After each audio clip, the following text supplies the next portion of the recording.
Bab 3. Kelompok-kelompok sosial. B. Pendekatan sosiologis terhadap kelompok-kelompok sosial. Seorang sosiolog di dalam menelaah masyarakat manusia akan banyak berhubungan dengan kelompok-kelompok sosial. Baik yang kecil, seperti misalnya kelompok keluarga, kelompok siswa-siswa sekolah, ataupun kelompok-kelompok yang besar, seperti umpamanya masyarakat desa, masyarakat kota, bangsa, dan lain. Sebagai sosiolog, sekaligus dia merupakan anggota salah satu kelompok sosial tersebut, maupun sebagai seorang yang meneliti kehidupan kelompok tersebut secara ilmiah. Semakin mendalam penelitiannya tadi, semakin timbul kesadarannya bahwa sebagian dari kepribadiannya terbentuk oleh kehidupan berkelompok tersebut, dan bahwa dia hanya merupakan unsur yang mempunyai kedudukan dan peranan yang kecil. Hampir semua manusia pada awalnya merupakan anggota kelompok sosial yang dinamakan keluarga. Walaupun anggota-anggota keluarga tadi selalu menyebar, pada waktu-waktu tertentu mereka pasti akan berkumpul seperti misalnya pada makan pagi, siang, dan malam. Setiap anggota mempunyai pengalaman-pengalamannya masing-masing karena hubungannya dengan kelompok-kelompok sosial lainnya di luar rumah, dan bila mereka berkumpul terjadilah tukar-menukar pengalaman di antara mereka. Pada saat-saat demikian, tidaklah semata-mata terjadi pertukaran pengalaman-pengalaman, akan tetapi para anggota keluarga tersebut mungkin mengalami perubahan-perubahan sebagai akibat pertukaran pengalaman-pengalaman tersebut, walaupun seringkali hal itu sama sekali tidak disadarinya. Saling tukar-menukar pengalaman tersebut yang disebut social experiences di dalam kehidupan berkelompok mempunyai pengaruh yang besar di dalam pembentukan kepribadian orang-orang yang bersangkutan. Penelitian terhadap social experiences tersebut sangat penting untuk mengetahui sampai sejauh mana pengaruh kelompok terhadap individu dan bagaimana reaksi sejauh mana pengaruh kelompok terhadap individu dan bagaimana reaksi individu terhadap pengaruh tadi dalam proses pembentukan kepribadian. Suatu kelompok sosial cenderung tidak merupakan kelompok yang statis, akan tetapi selalu berkembang serta mengalami perubahan-perubahan, baik dalam aktivitas maupun bentuknya. Kelompok tadi dapat menambah alat-alat perlengkapan untuk dapat melaksanakan fungsi-fungsinya yang baru di dalam rangka perubahan-perubahan yang dialaminya, atau bahkan sebaliknya dapat mempersempit ruang lingkupnya.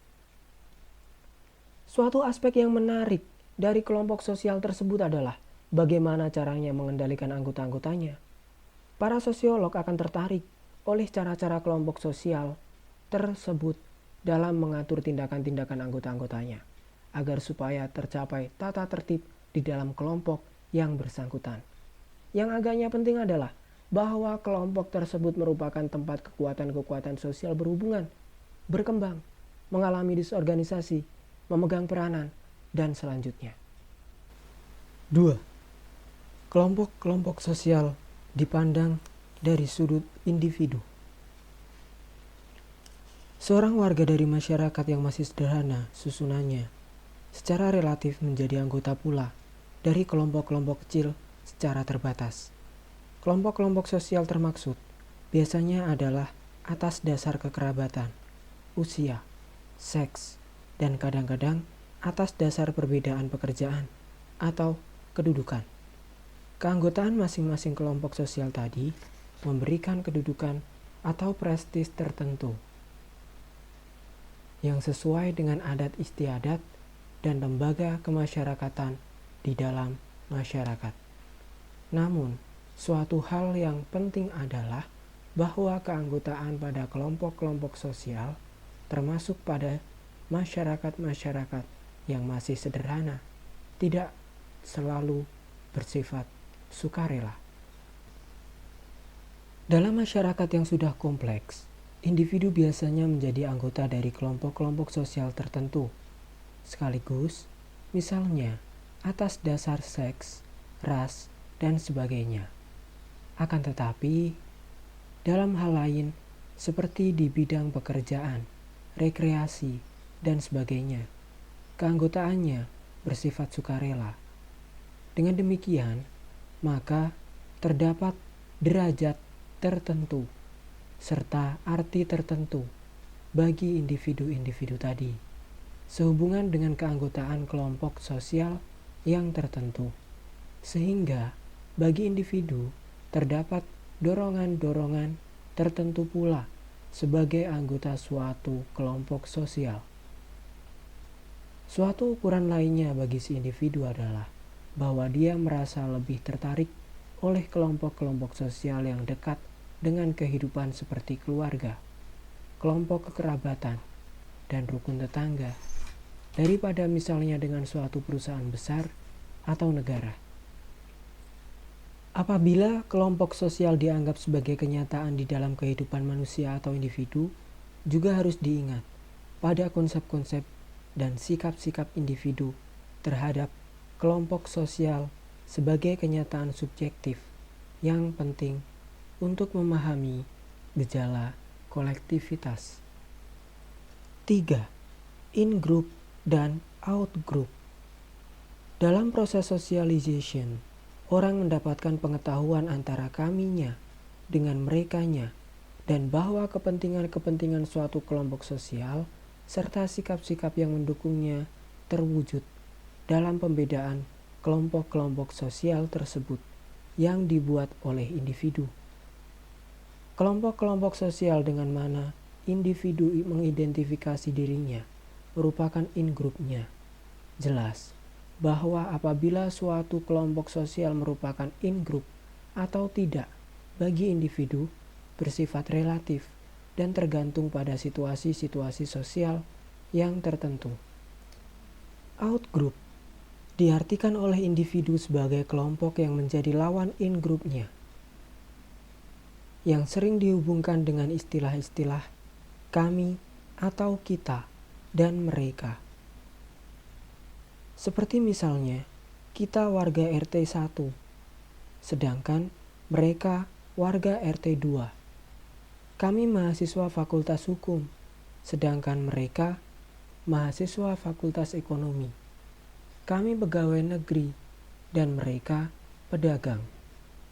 Sikap-sikap in-group pada umumnya didasarkan pada faktor simpati dan selalu mempunyai perasaan dekat dengan anggota-anggota kelompok. Sikap-sikap out-group selalu ditandai dengan suatu kelainan yang berwujud suatu antagonisme atau antipati. Perasaan in-group dan out-group atau perasaan dalam serta luar kelompok dapat merupakan dasar suatu sikap yang dinamakan etnosentrisme.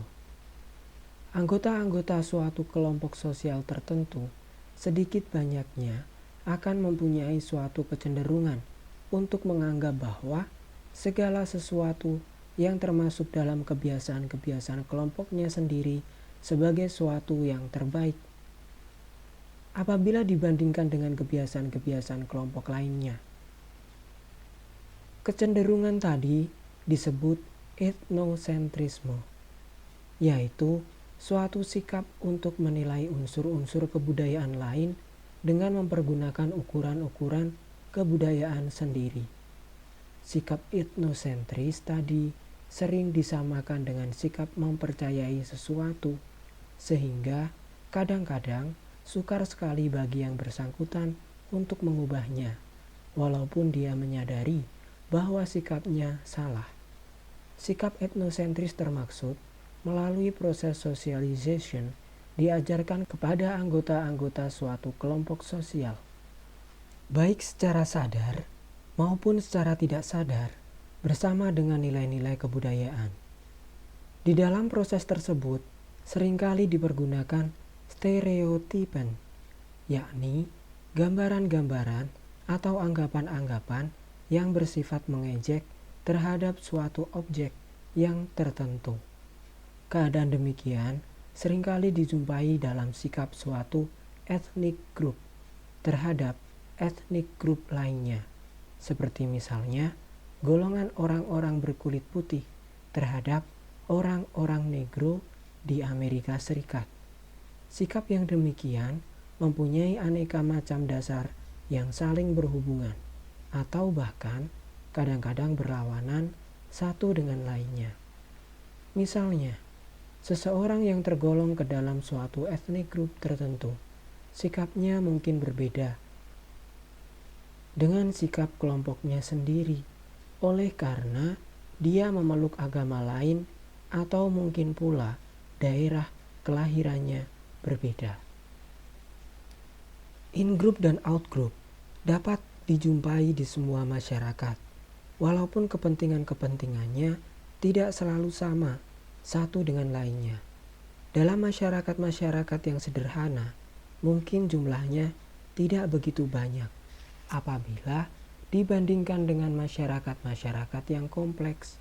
Walaupun dalam masyarakat-masyarakat yang sederhana tadi, pembedaan-pembedaannya tak begitu tampak dengan jelas. Dengan demikian, dapatlah dikatakan bahwa setiap kelompok sosial merupakan in-group bagi anggota-anggotanya. Konsep tersebut dapat diterapkan baik terhadap kelompok-kelompok sosial yang relatif kecil sampai yang terbesar, selama para anggotanya mengadakan identifikasi dengan kelompoknya. 4. Primary group dan secondary group. Di dalam klasifikasi kelompok-kelompok sosial, pembedaan yang luas dan fundamental adalah pembedaan antara kelompok-kelompok kecil, di mana hubungan antara anggota-anggotanya rapat sekali di satu pihak dengan kelompok-kelompok yang lebih besar di pihak lain. Sejalan dengan pembedaan tersebut, Charles Hurton Cooley mengemukakan perbedaan antara primary group dengan secondary group yang ditulisnya dalam karyanya yang berjudul Social Organization pada tahun 1909. Primary group dan secondary group mungkin dapat diterjemahkan dengan istilah kelompok utama dan kelompok sekunder. Menurut Cooley, primary groups adalah kelompok-kelompok yang ditandai ciri-ciri kenal-mengenal antara anggota-anggotanya serta kerjasama erat yang bersifat pribadi. Sebagai salah satu hasil hubungan yang erat dan bersifat pribadi tadi adalah peleburan daripada individu-individu dalam satu kelompok-kelompok, sehingga tujuan individu menjadi juga tujuan kelompoknya. Dari apa yang dikemukakan oleh Cooley tersebut, dua hal yang penting, yaitu pertama-tama bahwa dia bermaksud untuk menunjuk pada suatu kelas yang terdiri dari kelompok-kelompok yang konkret, seperti misalnya keluarga, kelompok-kelompok sepermainan, rukun tetangga, dan lain-lain. Serta kedua adalah istilah saling kenal-mengenal, di mana Cooley terutama menekankan pada sifat hubungan antar individu, seperti simpati dan kerjasama yang spontan.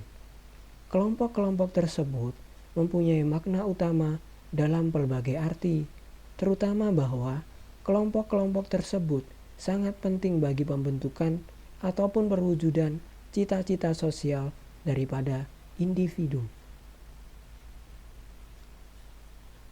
Hasil daripada hubungan timbal balik antara anggota-anggota kelompok tersebut secara psikologis adalah peleburan daripada individu dengan cita-citanya masing-masing, sehingga tujuan dan cita-cita individu juga menjadi tujuan serta cita-cita kelompoknya.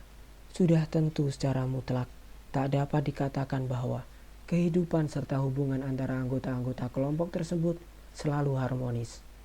Tentu ada kalanya terjadi perbedaan-perbedaan faham, bahkan pertentangan-pertentangan. Namun, kesemuanya itu adalah untuk kepentingan kelompoknya juga. Secara singkat, dapatlah dikatakan bahwa primary group adalah kelompok-kelompok kecil yang agak langgeng, permanen, dan yang berdasarkan kenal-mengenal secara pribadi antara sesama anggotanya. Teori Cooley tersebut di atas dapat menyebabkan suatu kebingungan pada mereka yang mempelajarinya, Suatu kenyataan yang tak dapat disangkal adalah bahwa setiap kelompok sosial sampai suatu derajat tertentu pasti akan memiliki perasaan sebagai kesatuan. Hal mana perlu untuk mempertahankan kesatuan kelompok tersebut? Apabila kenyataannya demikian, maka tidak ada alasan untuk membedakan primary group dari secondary group. Lagi pula, secara mutlak tak dapat dikatakan bahwa anggota-anggota suatu kelompok kecil selalu saling kenal mengenal, face-to-face relation.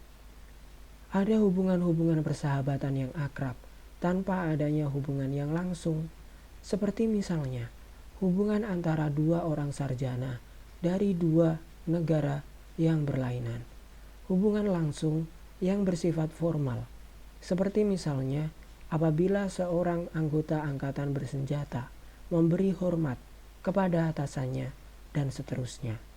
Agar dapat memperoleh gambaran yang jelas mengenai teori Cooley tersebut, maka terutama akan dibicarakan hal-hal sebagai berikut.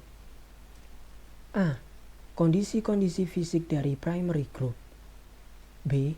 Sifat hubungan-hubungan primer. C. Kelompok-kelompok yang konkret dan hubungan-hubungan primer. A. Konsep Cooley mengenai hubungan saling kenal mengenal belum cukup untuk menerangkan persyaratan yang penting bagi adanya suatu primary group. Syarat-syarat yang sangat penting adalah pertama-tama bahwa anggota-anggota kelompok tersebut secara fisik berdekatan satu dengan lainnya.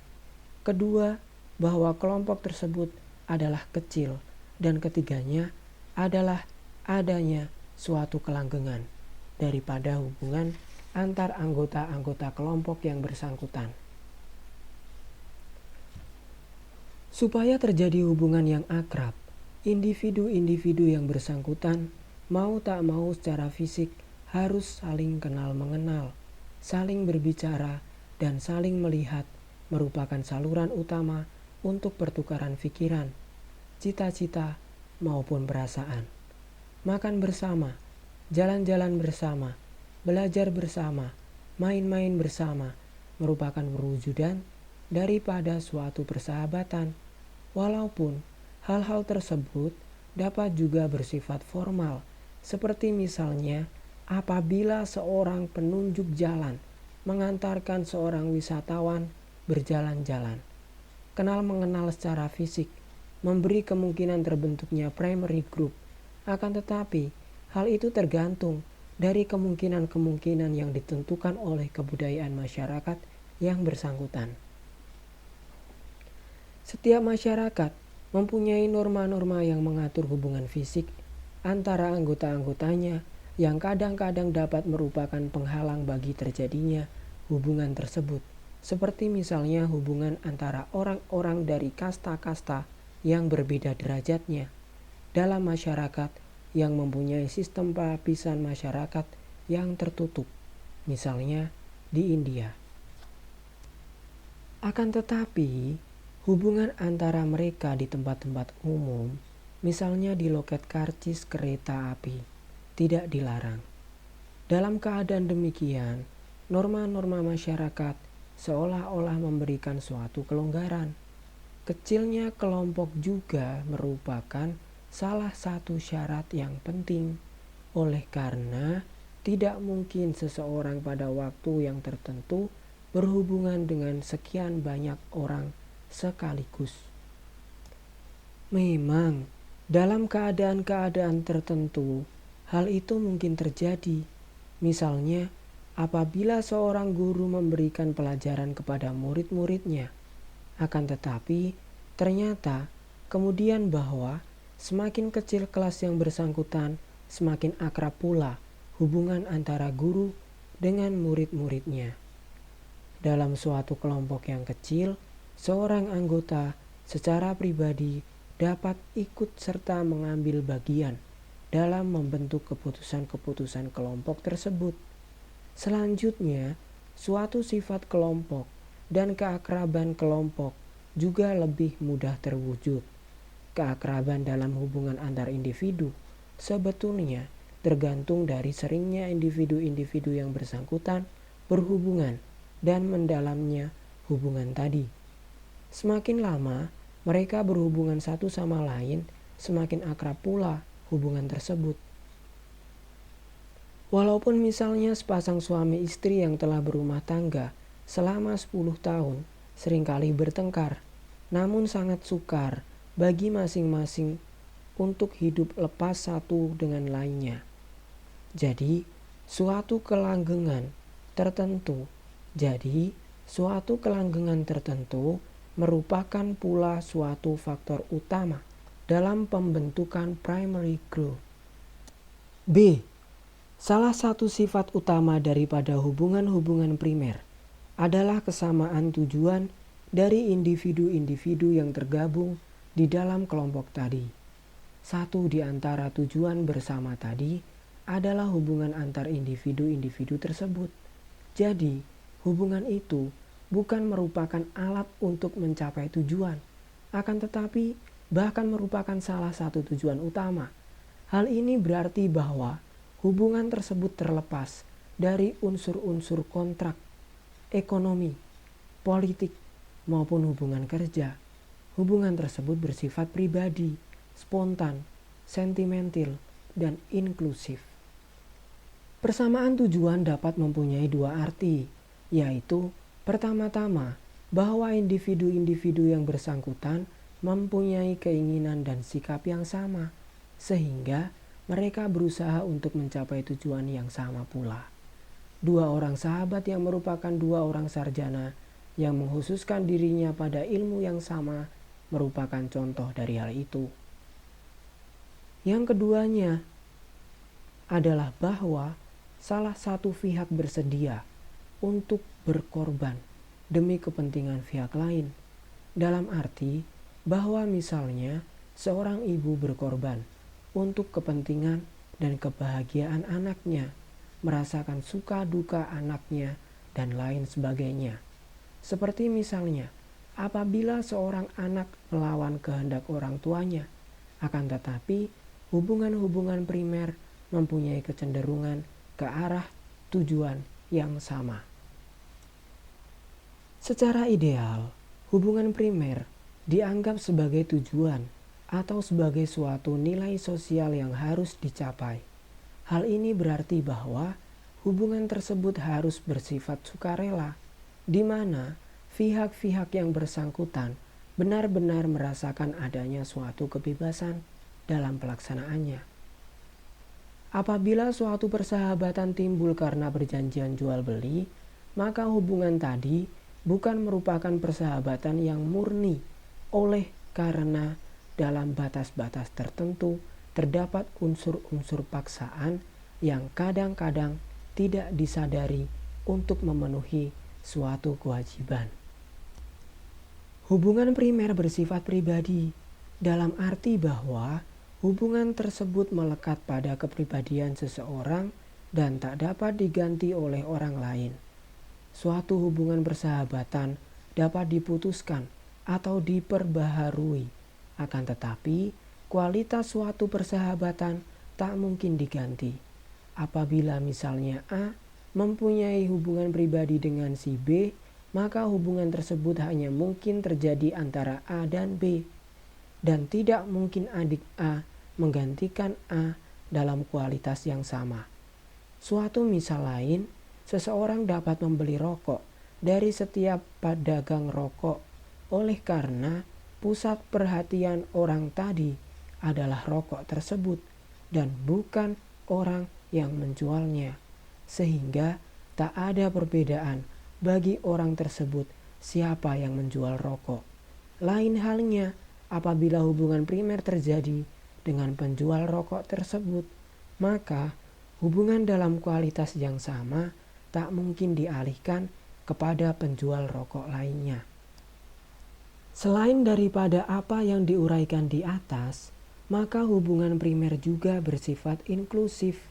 Artinya adalah bahwa apabila seseorang mengadakan hubungan primer dengan orang lain, maka maksudnya adalah orang tersebut dengan segala sesuatu yang menyangkut dia misalnya perasaannya, kepribadiannya, temperamennya, dan lain-lain.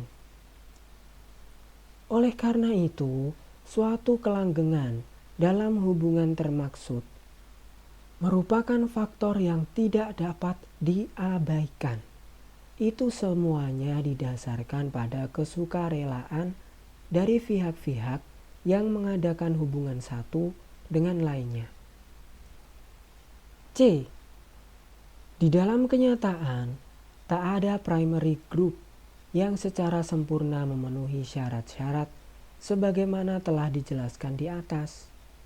Persyaratan-persyaratan tersebut merupakan ukuran-ukuran ekstrim yang dijadikan pegangan, tetapi yang dalam kenyataan belum tentu tercapai. Suatu hal yang tampak adalah bahwa tidak selalu kelompok-kelompok kecil-kecil tersebut hidup secara harmonis.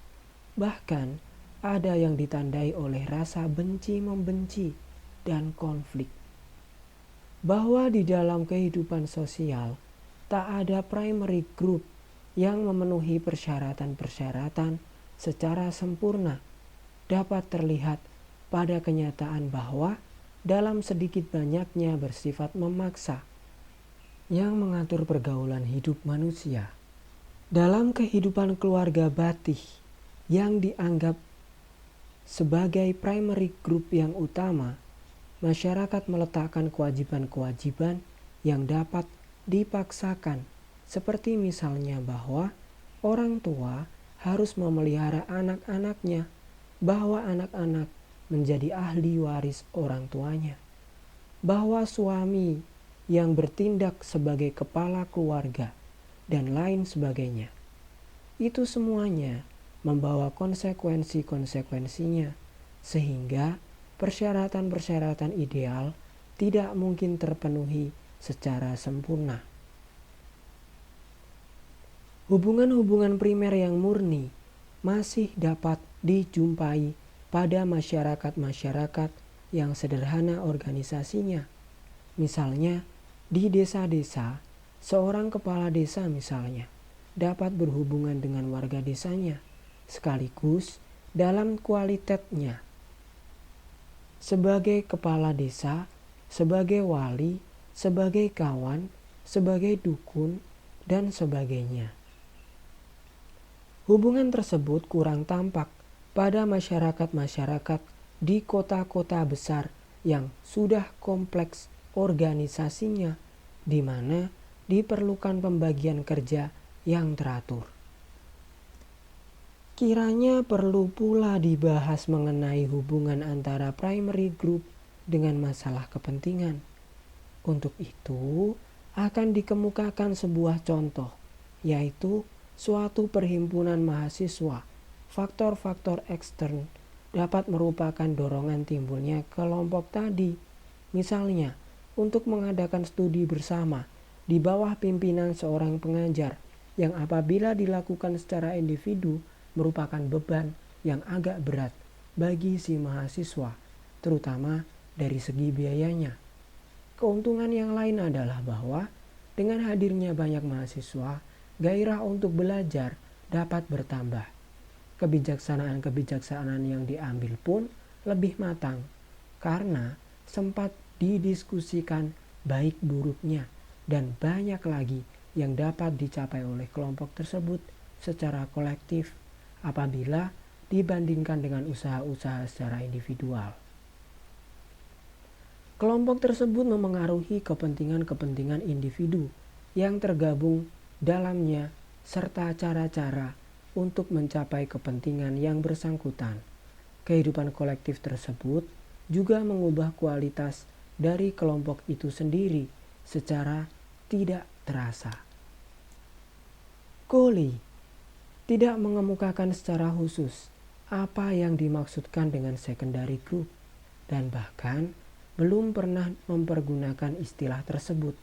Akan tetapi, istilah tadi biasa dipergunakan untuk menggambarkan apa yang menjadi buah pikiran Cowley. Hanya dapat dikatakan bahwa segala sesuatu yang dikemukakan oleh Cowley untuk primary group bisa dilihat Kebalikannya berlaku untuk secondary group, yaitu kelompok-kelompok yang besar yang terdiri dari banyak orang, antara siapa hubungannya tak perlu berdasarkan kenal mengenal secara pribadi, dan sifatnya juga tidak begitu langgeng. Pembatasan seperti di atas kurang memuaskan, oleh karena biarpun bagaimana besarnya suatu kelompok sosial, pasti kelompok tersebut harus memenuhi persyaratan yang berlaku bagi primary group. Misalnya, adanya kesamaan tujuannya dan kelanggengan dalam batas-batas tertentu. Misalnya, suatu bangsa adalah merupakan secondary group, akan tetapi memiliki pula beberapa ciri primary group, yaitu yang jelas adalah faktor tujuan yang sama dan suatu derajat kelanggengan yang tertentu. Dengan demikian, lebih tepat untuk membedakannya dari sudut hubungan-hubungan atau interaksi-interaksi sosial yang membentuk struktur kelompok-kelompok sosial yang bersangkutan. Bangsa dianggap sebagai secondary group oleh karena antara anggota-anggotanya kurang ada hubungan yang akrab. Akan tetapi, hubungan-hubungan yang akrab tadi dapat kita jumpai pada keluarga-keluarga batih, rukun-rukun tetangga dan lain yang merupakan unsur-unsur dari bangsa tersebut. Mungkin antara orang-orang yang menjadi bangsa tadi terjadi hubungan-hubungan primer.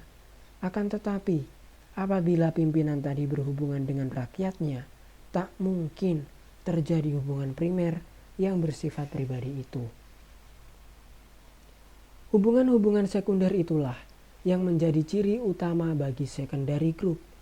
Suatu contoh hubungan sekunder adalah suatu kontrak jual beli.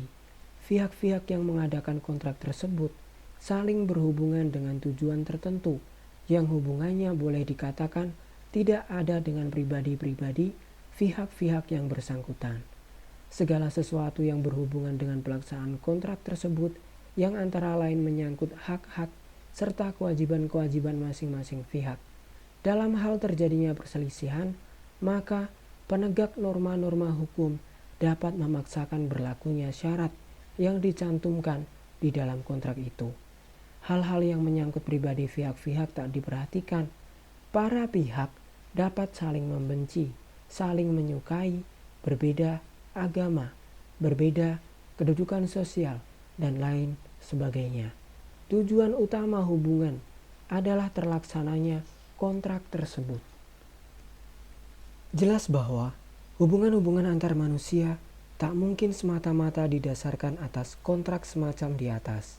Pasti harus ada rasa kesetiaan dan pengabdian terhadap kelompok, serta pola perilakuan yang berlaku dalam kelompok tersebut. Rasa kesetiaan dan pengabdian tadi tak mungkin timbul dengan sendirinya. Akan tetapi, merupakan hasil dari hubungan antar manusia yang akrab. Oleh karena itu, adanya primary group merupakan syarat mutlak terbentuknya secondary group. Dalam primary group, individu mengidentifikasikan dirinya dengan orang-orang lain, memperoleh kebebasan, merasakan rasa cinta dan keadilan. Tanpa itu semua, secondary group seolah-olah merupakan pohon tanpa akar yang sewaktu-waktu dapat tumbang. Dapat disimpulkan bahwa syarat-syarat dan sifat-sifat primary group dan secondary group saling isi-mengisi dan dalam kenyataan tak dapat dipisah-pisahkan secara mutlak. Apabila ditinjau lebih mendalam lagi, ternyata bahwa latar belakang uraian Cooley tentang primary group adalah kejengkelannya melihat perkembangan masyarakat modern yang makin lama makin banyak dipengaruhi oleh organisasi-organisasi kerjasama berdasarkan perhitungan dan untung rugi, dan makin berkurangnya pengaruh bentuk-bentuk kehidupan bersama yang berdasarkan kasih sayang seperti keluarga, rukun tetangga, dan kelompok-kelompok persahabatan. Ia justru ingin agar primary group itu dibina dan dipelihara dalam masyarakat modern ini. Dengan perkataan lain, Cooley agak dihinggapi oleh romantisme, yaitu perasaan mengenangkan masa lampau yang dianggapnya baik dan menyesali perkembangan-perkembangan masyarakat modern yang dianggapnya kurang baik. Dalam kelanjutan pertumbuhan sosiologi, maka kedua pengertian itu telah didudukkan pada perbandingan yang sebenarnya, yaitu bahwa kedua jenis kelompok itu memegang peranan penting dalam kehidupan masyarakat modern dan bahwa mereka itu saling melengkapi dalam kenyataannya. 5. Gemeinschaft dan Gesellschaft asal mula daripada buah pikiran Charles Horton Coley tentang primary group sebagaimana diuraikan terlebih dahulu dapat dikembalikan pada buah pikiran yang jauh sebelumnya telah dikemukakan oleh Ferdinand Tönnies tentang Gemeinschaft dan Gesellschaft. Hubungan-hubungan positif antara manusia selalu bersifat gemeinschaftlich atau Gesellschaftlich. Gemeinschaft adalah bentuk kehidupan bersama di mana anggota-anggotanya diikat oleh hubungan batin yang murni dan bersifat alamiah serta bersifat kekal. Dalam hubungan tersebut adalah rasa cinta dan rasa kesatuan batin yang memang telah dikodratkan. Kehidupan tersebut dinamakan juga bersifat nyata dan organis. Sebagaimana telah diumpamakan dengan organ tubuh manusia atau hewan, bentuk Gemeinschaft terutama akan dapat dijumpai di dalam keluarga, kelompok kerabatan, rukun tetangga, dan lain sebagainya. Sebaliknya, Gesellschaft merupakan ikatan lahir yang bersifat pokok untuk jangka waktu yang pendek, bersifat sebagai suatu bentuk dalam pikiran belaka, imaginary, serta strukturnya bersifat mekanis, sebagaimana dapat diumpamakan dengan sebuah mesin.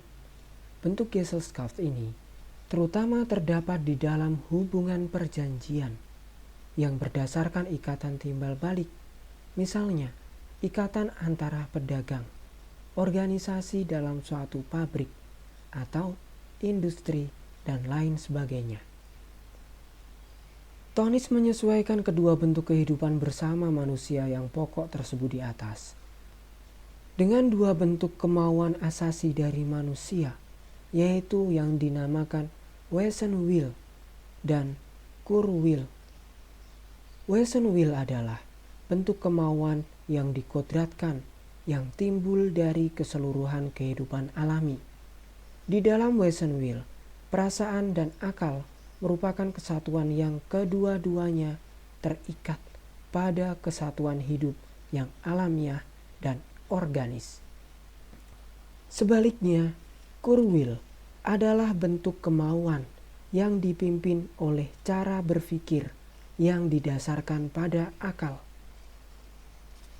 Kurwil tersebut adalah kemauan yang ditujukan pada tujuan-tujuan yang tertentu dan yang rasional sifatnya. Terhadap tujuan-tujuan mana, unsur-unsur kehidupan lainnya hanyalah berfungsi sebagai alat belaka. Wesenwil selalu menimbulkan Gemeinschaft, sedangkan Kurwil selalu menjelmakan Gesellschaft. Tönnies tidak hanya memandang kedua bentuk tersebut sebagai suatu bentuk yang statis, akan tetapi dia juga menganggapnya sebagai bentuk-bentuk perkembangan yang dalam garis besarnya menentukan pokok-pokok perkembangannya. Kurwil.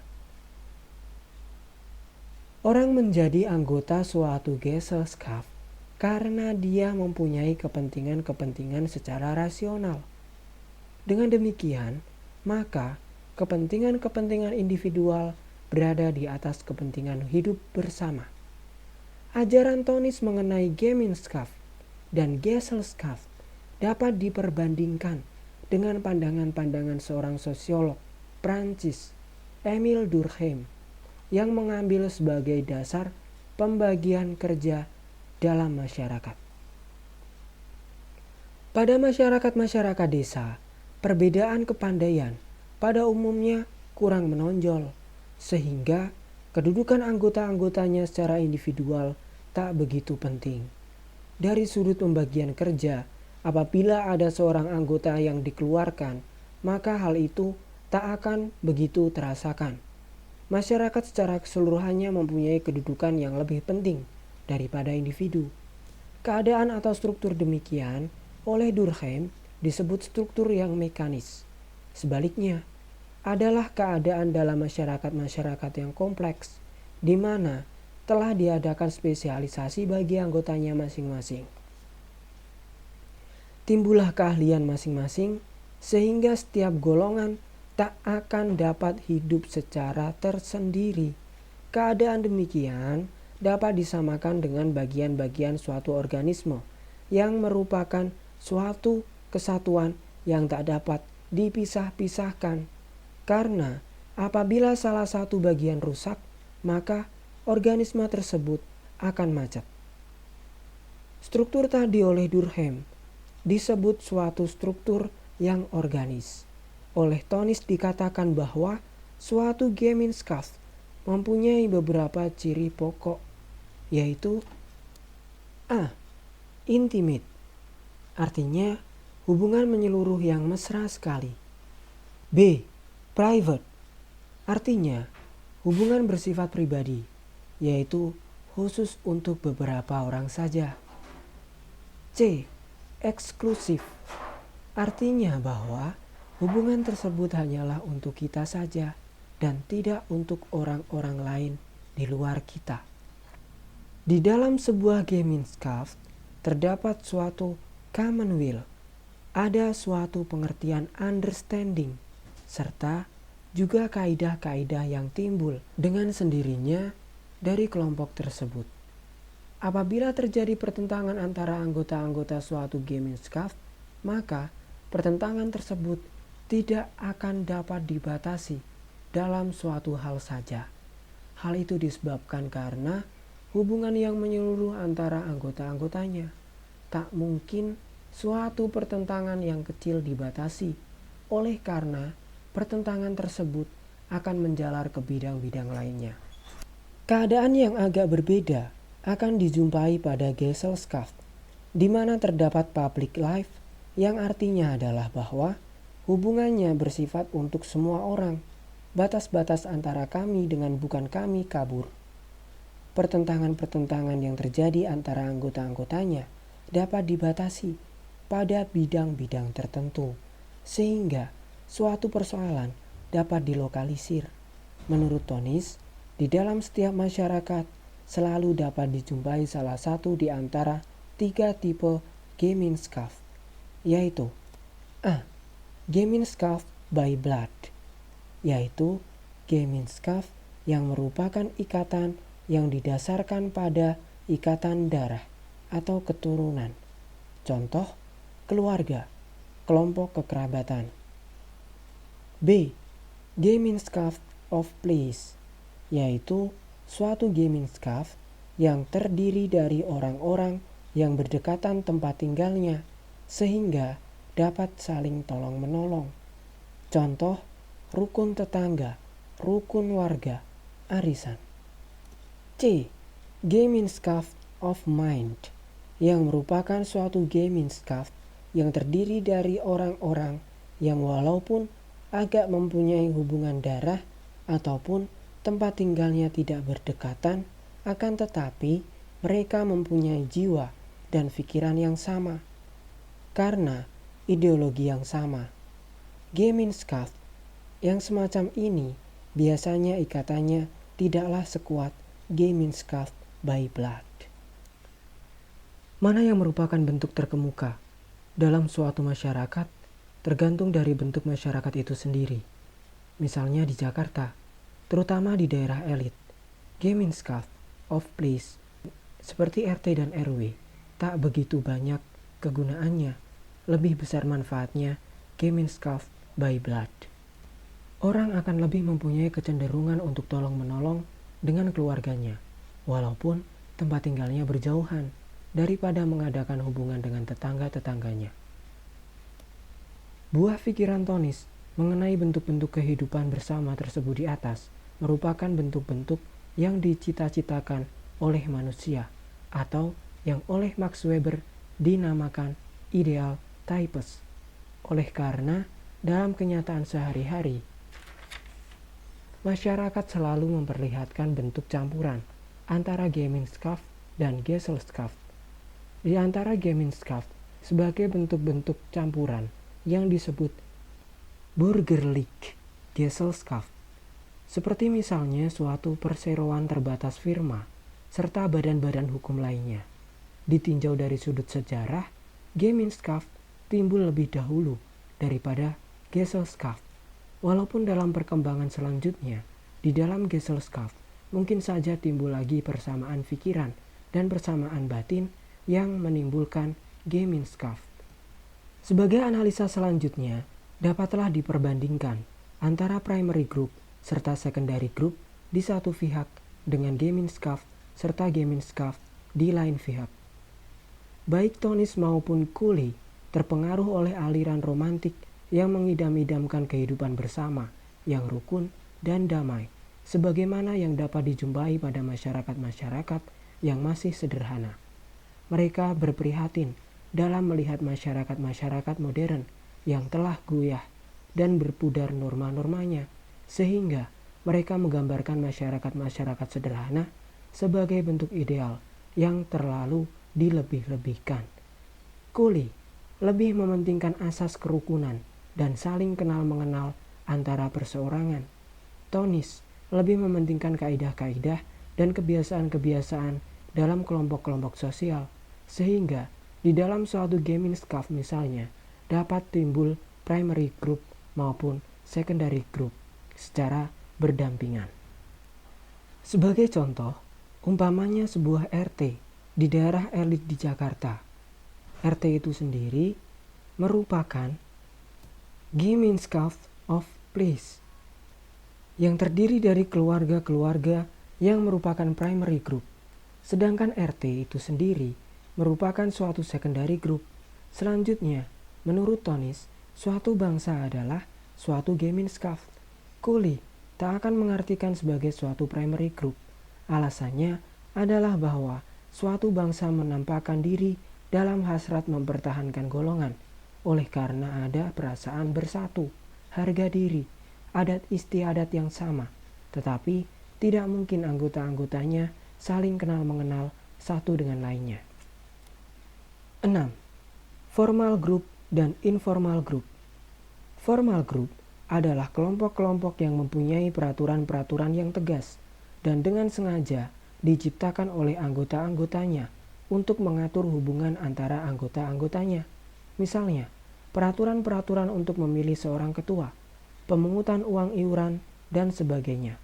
Anggota-anggotanya mempunyai kedudukan-kedudukan tertentu, sebagaimana telah diatur, hal mana sekaligus berarti suatu pembatasan tugas dan wewenang baginya. Formal group, demikian disebut juga association, dan contohnya adalah umpamanya perkumpulan pelajar, himpunan wanita, suatu instansi pemerintah, persatuan sarjana-sarjana dari suatu perguruan tinggi tertentu, dan lain-lainnya. Informal group tidak mempunyai struktur dan organisasi yang tertentu atau yang pasti. Kelompok-kelompok tersebut biasanya terbentuk karena pertemuan-pertemuan yang berulang kali menjadi dasar bagi bertemunya kepentingan-kepentingan dan pengalaman-pengalaman yang sama. Suatu contoh lain adalah klike, yang merupakan suatu kelompok kecil tanpa struktur formal yang sering timbul dalam kelompok-kelompok besar. Klike tersebut ditandai dengan adanya pertemuan-pertemuan timbal balik antara anggota-anggotanya, biasanya hanya bersifat antara kita saja. 7. Membership group dan reference group. Pembedaan antara membership group dengan reference group berasal dari Robert K. Merton. Membership group merupakan kelompok di mana setiap orang secara fisik menjadi anggota kelompok tersebut. Batas-batas apakah yang dipakai untuk menentukan keanggotaan seseorang pada suatu kelompok secara fisik tidak dapat dilakukan secara mutlak. Hal ini disebabkan karena perubahan-perubahan keadaan akan dapat mempengaruhi derajat interaksi di dalam kelompok tadi, sehingga ada kalanya seorang anggota tidak begitu sering berkumpul dengan kelompok tersebut, walaupun secara resmi dia belum keluar dari kelompok yang bersangkutan. Keadaan demikian dapat dijumpai misalnya pada informal group. Untuk membedakan secara tegas keanggotaan atas dasar derajat interaksi tersebut, maka dikemukakan istilah-istilah nominal group member dan peripheral group member. Seorang anggota nominal group dianggap oleh anggota-anggota lain sebagai seseorang yang masih berinteraksi dengan kelompok sosial yang bersangkutan. Akan tetapi, interaksinya dengan anggota-anggota lain dari kelompok tadi berkurang. Seorang anggota peripheral group seolah-olah sudah tidak berhubungan lagi dengan kelompok yang bersangkutan, sehingga kelompok tersebut tidak mempunyai kekuasaan apapun juga atas anggota tadi.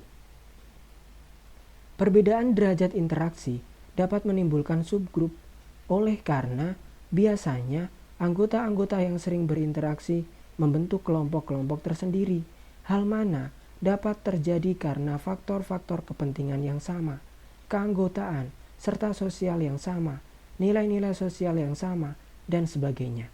Jadi, ukuran utama bagi keanggotaan seseorang adalah interaksinya dengan kelompok sosial tersebut, termasuk para anggotanya.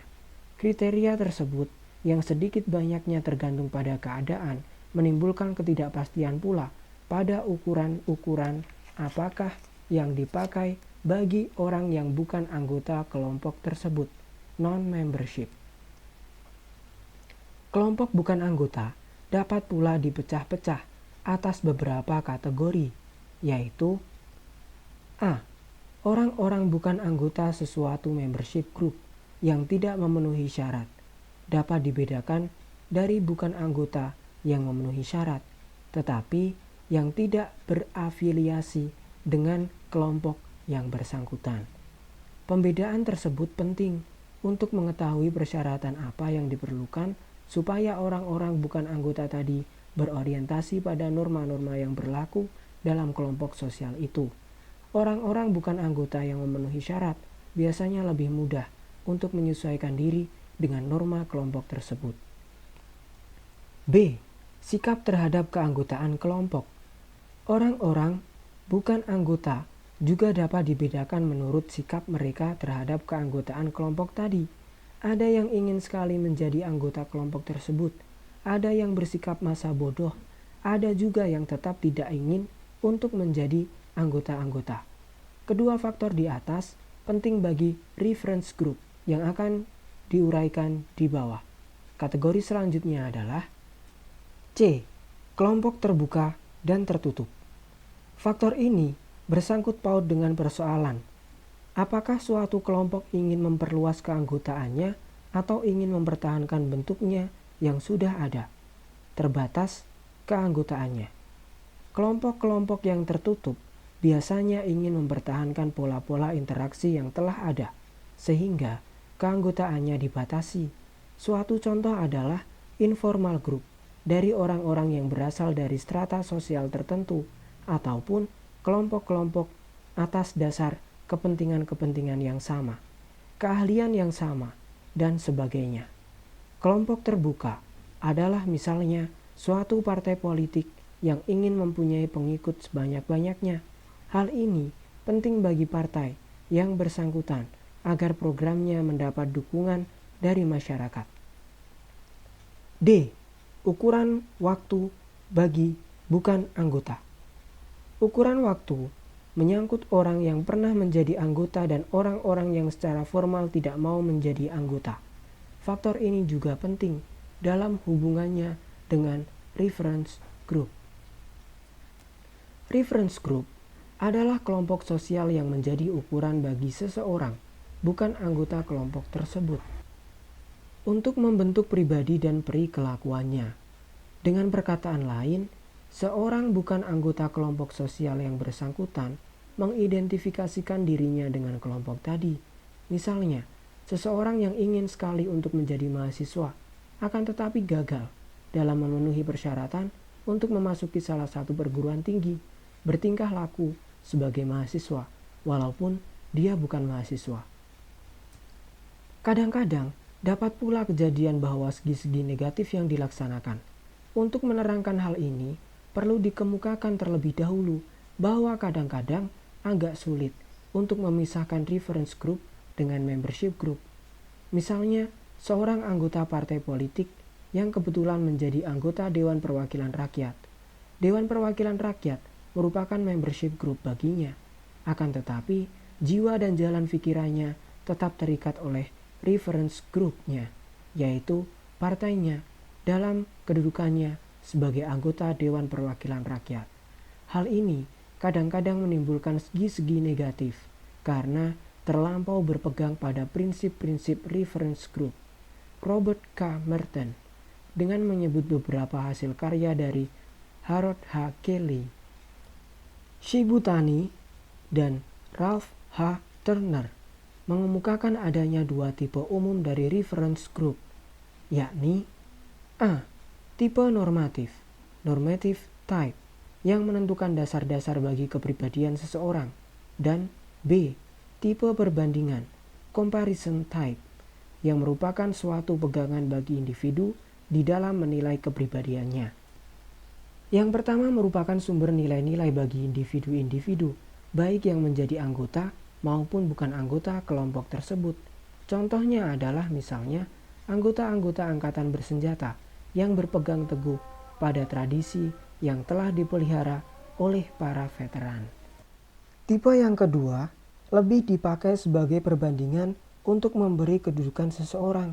Misalnya, status ekonomis seseorang dibandingkan dengan status ekonomis dari orang-orang yang semasyarakat. Apabila teori reference group dihubungkan dengan non-membership, sebagaimana diterangkan di atas, maka akan dapat ditarik beberapa kesimpulan. A. Bukan anggotanya yang memenuhi syarat disebut pula sebagai calon anggota, mempunyai kecenderungan untuk mengidentifikasikan dirinya dengan kelompok di mana kemudian dia menjadi anggota. B. Bukan anggota yang bersikap masa bodoh, tidak menganggap suatu kelompok sebagai reference groupnya. C. Bukan anggota yang tetap tidak ingin menjadi anggota, tetap menganggap suatu kelompok sebagai reference groupnya. D. Pembedaan antara bekas-bekas anggota dengan anggota-anggota yang bukan anggota penting bagi kenyataan bahwa pada umumnya bekas-bekas anggota tidak akan mau menganggap bekas kelompoknya sebagai reference groupnya. Oleh karena pada umumnya penanggalan keanggotaan mereka didasarkan pada kenyataan adanya konflik antara kepentingan-kepentingan kelompoknya. Hal ini menyebabkan terjadinya perbedaan dalam nilai-nilai dan pola-pola perikelakuan.